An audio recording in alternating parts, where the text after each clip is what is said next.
Putusan PT UN yang membatalkan UMP DKI menyebabkan para buruh protes. Mereka menganggap putusan itu tidak adil, seraya meminta Pemprov DKI Jakarta untuk melakukan langkah banding. Untuk mengelaborasi hal tersebut, langsung saja saya sapa ada Winarso, Ketua Perwakilan Daerah KSPI DKI Jakarta. Selamat malam Pak Winarso. Selamat malam, Mbak. Ya, sudah bergabung juga Trubus Rahardiansyah, ini pengamat kebijakan publik. Selamat malam Pak Trubus. Selamat malam, Mbak. Ya, saya pertama-tama akan ke Pak Winarso terlebih dahulu. Pak Winarso, apa respon pertama kali dari teman-teman buruh ketika mengetahui hasil di PT UN bahwa disetujui ya gugatan itu, artinya diterima dan akhirnya akan turun Rp68.000 per bulan ini upah dari buruh? Ya, pertama-tama saya ingin apresiasi dulu kepada Gubernur DKI Jakarta Bapak Anies Baswedan yang telah merevisi UMP DKI Jakarta jadi sebesar 4.600.000 sekian.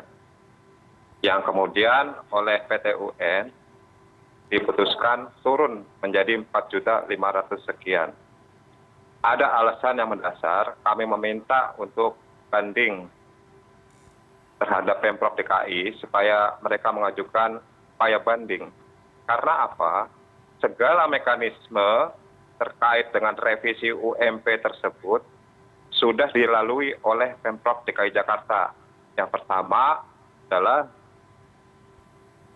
Pemprov DKI Jakarta melayangkan surat kepada Menteri Tenaga Kerja atas peninjauan kembali saran UMP yang naik. Yang kedua, ada solusi yang diberikan kepada para pengusaha terkait apabila mereka itu keberatan atas besaran nilai UMP berdasarkan revisi dari gubernur tersebut. Ada sekitar 116 atau 117 ribu perusahaan yang ada di DKI Jakarta, hanya 66 perusahaan yang mengajukan penyesuaian atas UMP tersebut. Dan hanya 41 perusahaan yang di ACC atau disetujui oleh Dinas Tenaga Kerja. Artinya perusahaan-perusahaan sebagian besar adalah tidak bermasalah atas besaran UMP tersebut. Nah, uniknya Apindo ini mewakili siapa? Apindo mewakili siapa melakukan gugatan? Sedangkan kita coba tanya kepada Apindo pada saat sidang di PT UN, apa kerugian yang dialami Apindo terkait besaran kenaikan UMP tersebut? Jawabannya adalah hanya kerugian moral. Lalu kita tanyakan, seperti apa moralnya terhadap pekerja dan buruh yang memang upahnya akhirnya turun jadi 4.500.000. Oleh karena itu, ya bijak-bijaklah teman-teman di Apindo itu dalam menyikapi permasalahan. Ini akhirnya kan menjadi kekisruhan di setiap perusahaan dengan serikat pekerjanya.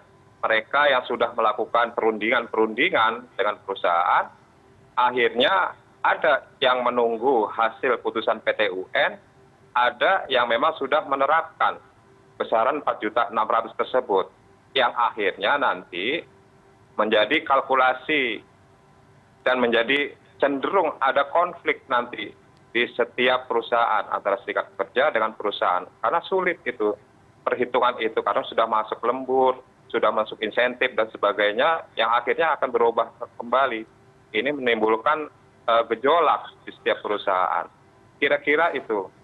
Baik, ini teman-teman perwakilan daerah KSPI DKI Jakarta ini melihat ada kecenderungan, ada kekisruhan dengan pemilik modal. Saya akan ke Pak Trubus. Pak Trubus, kita tarik jauh ke belakang. Waktu beberapa bulan yang lalu Gubernur DKI Jakarta ini kemudian menandatangani diketok palu, pokoknya UMP-nya 4,6 sekian.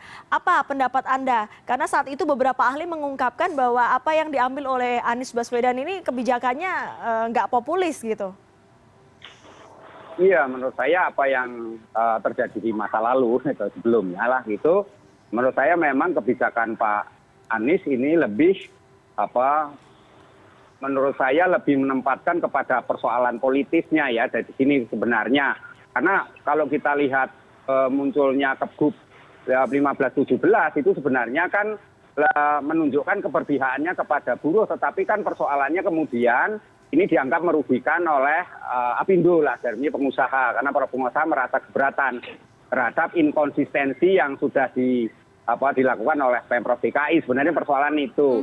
Yang kedua menurut saya sebenarnya apa yang terjadi karena sudah diputuskan oleh pengadilan oleh PT UN bahwa 15-17 Kebub 15-17 itu dia batalkan, maka sebenarnya Pemprov DKI tinggal mengeluarkan aturan baru misalnya, atau kalau tidak banding saja. Menurut saya lebih baik banding saja ya. Kemudian dari banding itu artinya para pengusaha tetap membayar sesuai dengan aturan yang di dalam Kebub 15-17 itu, Mbak, gitu. Jadi tidak perlu lagi mengembalikan, juga nggak perlu menurut saya. Untuk apa juga kan, karena ini sudah bulan Juli ya, biasanya kan nanti ke depan ini tahun depan sudah mau ada perubahan lagi, UMP yang baru lagi gitu. Jadi menurut saya lebih baik itu diselesaikannya adalah melalui banding. Sambil banding itu nanti tetap aja para pengusaha dilakukan negosiasi musyawarah untuk menggaji tetap membayar tetap sebagai 15,57 supaya tidak merugikan para buruh. Kalau kemudian dirubah diturunkan lagi 68.000 itu jadi merugikan. Nah, kasihan buruhnya juga dan terjadi kekacauan. Menurut saya itu jadi aneh. Jadi menurut saya itu Pemprov tinggal melakukan duduk bersama, Mbak, dialog aja gitu, dialog dengan para Apindo itu. Saya rasa Apindo juga nggak akan menuntut untuk kembali ke 68, tidak, artinya turun 68 juga enggak gitu. Tetapi lebih bagaimana kemudian ke depannya supaya Pemprov DKI di dalam menyusun satu kebijakan terkait dengan UMP itu harus melibatkan banyak pihak sesuai dengan PP 36 ya, PP 36 mengenai pengupahan. Jadi di pasal 26, 27 itu kan disebutkan di situ. Jadi menurut saya itu saja bagaimana kemudian agar unsur-unsur yang ada di dalam Dewan Pengupahan dan sebagainya itu dilibatkan semua, Mbak, menurut saya itu. Iya, berarti kalau Pak Trubus tadi mengungkap ada dua opsi yang bisa diambil oleh Pemprov, ya udah menerima hasil dari PT UN atau melakukan banding. Dan itu Pak Trubus tadi menyebut harus ngobrol bareng. Nah, saya mau ke Pak Minarso. Sejauh ini kalau dari tuntutan buruh ini adalah Pemprov DKI Jakarta mengajukan banding. Apakah komunikasi sudah terjalin? Apakah kemudian teman-teman buruh ini yakin bahwa Pemprov DKI Jakarta akan melakukan banding, upaya banding? Ya, terima kasih.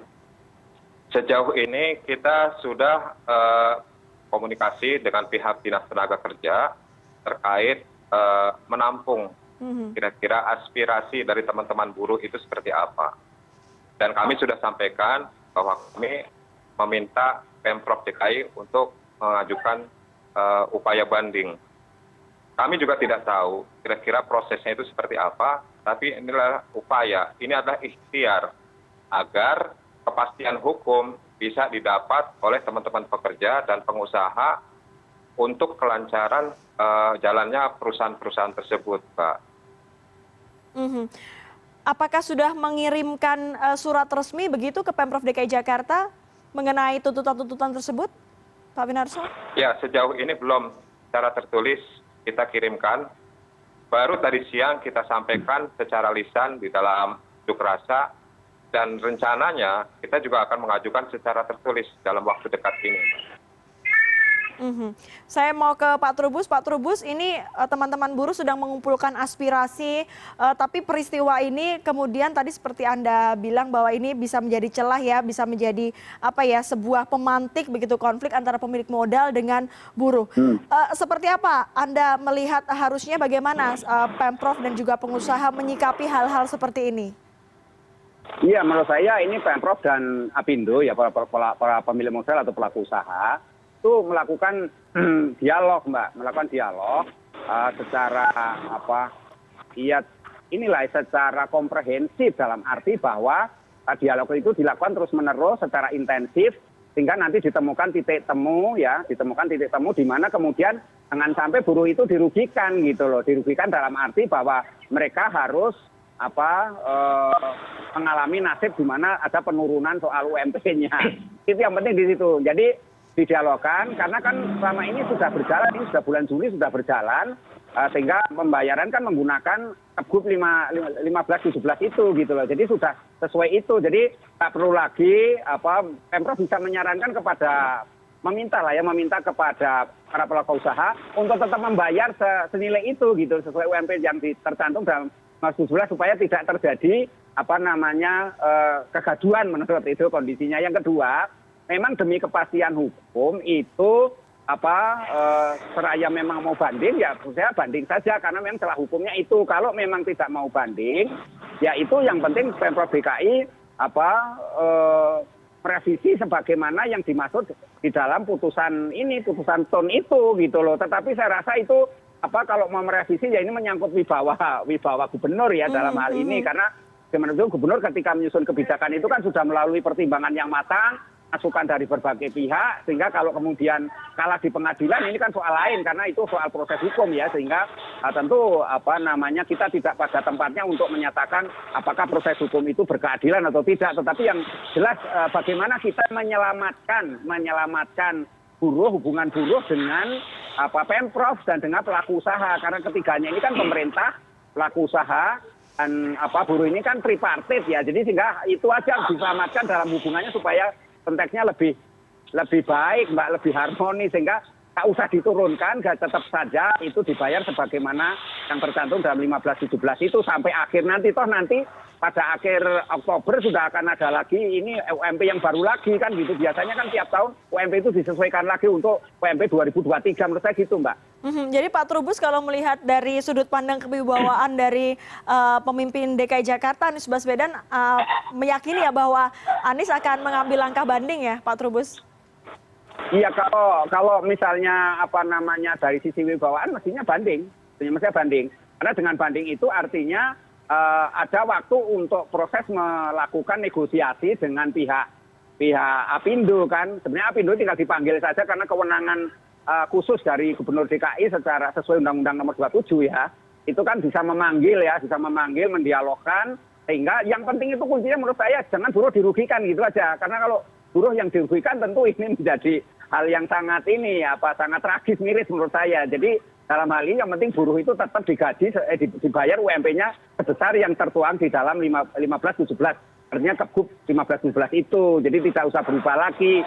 Nah kemudian ini ke depannya itu Pemprov dan para pengusaha ketika membuat aturan baru lagi nanti untuk UMP tahun 2023 itu lakukan dialog lagi, jangan sampai terulang kembali gitu, jangan sampai kemudian demi kebijakan atau karena faktor-faktor tekanan atau faktor pencitraan atau faktor apapun itu menurut saya sudah nggak perlu lagi lah, sehingga semuanya itu sudah harus bisa diselesaikan secara baik. Intinya itu, Mbak. Jadi bagaimana kita tetap buruh dalam posisi aman-aman saja, tidak perlu mengembalikan, juga nggak ada istilah nanti, wah ini berarti mengembalikan uang 68.000 misalnya. Ya kan nggak mungkin lagi masa sesuatu yang mereka sudah bekerja, sudah berkarya, sudah berkinerja ya.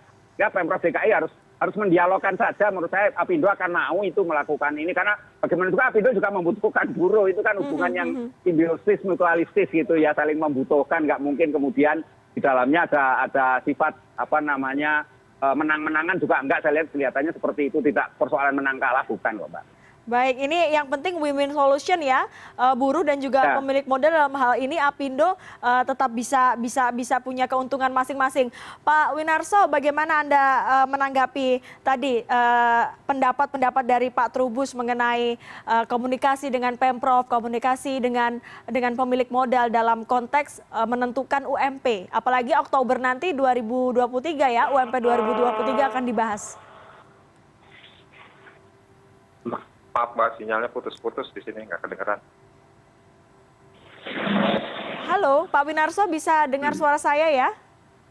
Ya, sekarang jelas. Ya, Pak Winarso, apa pendapat Anda soal statement-statement yang tadi diungkapkan oleh Pak Trubus bahwa memang antara pemilik modal, kemudian juga dengan buruh ini harus win-win solution, dan di Oktober nanti akan dibahas UMP 2023. Apa saja yang akan dilakukan oleh buruh untuk memastikan bahwa komunikasi ini terjalin antara tiga pihak, yakni adalah Pemprov DKI, kemudian buruh, dan juga pemilik modal? Ya, baik. Sebenarnya sudah ada lembaga yang bernama Kerjasama Tripartit dan juga Dewan Pengupahan, yang dimana di situ bisa dijadikan ajang untuk bertukar pendapat terkait penentuan UMP di tahun yang akan datang. Nah, kemarin pun sudah berjalan demikian. Kita sudah melakukan itu. Usulan-usulan kita pun diterima oleh pihak Pemprov. Usulan-usulan dari pengusaha pun diterima. Oleh karena itu, Pak Gubernur melakukan langkah-langkah yang bijak sekali, yaitu mengambil jalan tengah. Yang pertama adalah aspirasi buruh ditampung, kenaikan sebesar 5,1%.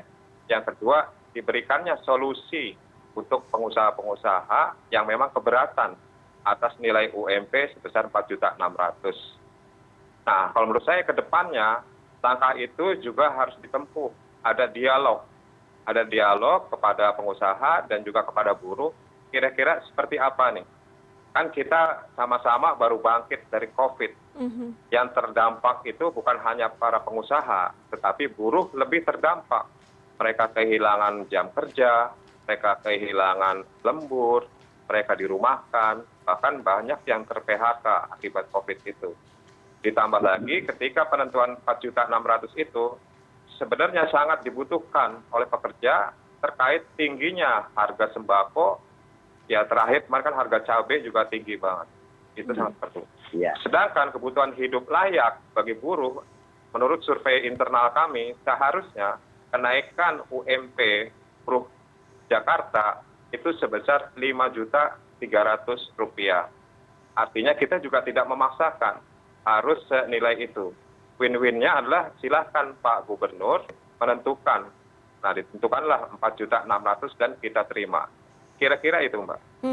Terakhir, artinya teman-teman KSPI DKI Jakarta akan memastikan bahwa Pemprov DKI Jakarta akan melakukan banding ya? Halo, Pak Minarso? Halo, ya. Berarti, putus, Mbak. ya pertanyaan terakhir sebelum kita menutup dialog ini, berarti artinya teman-teman buruh di KSPI DKI Jakarta ingin memastikan bahwa Pemprov DKI Jakarta tetap mengajukan banding? Iya, kita akan tetap meminta Pemprov itu untuk upaya banding.